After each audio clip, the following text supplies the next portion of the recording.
పెళ్ళామా సిగ్నల్ ఇచ్చాయి చాలమ్మా కొండ మీది కోహినూరు కావాలా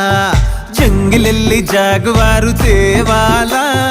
కానుకలొద్దేసేవారు లొంగని వాటికి నాటారు చెప్పినట్టు టైంకొస్తే చాలంట అంతకన్నా మంచి గిఫ్ట్ ఏంటంట పద పద పద పద పరుగున పద పద నేనే నీ టాక్సీ చక చక చక చక జతపడి మనమిక చూడదాం గెలాక్సీ అటు ఇటు ఇటు అటు ఇటు అటు అటు ఇటు తిరుగుడులొద్దయ్యో నీ భుజాలపై ప్రయాణమే చేసే ఛాన్స్ చాలయ్యో యురేఖ నువ్వు కేక భలేగా ఉంది రేఖ మిరాకిల్ అంచుదాకా చలో పోదాము ఇంకా ప్రసాదు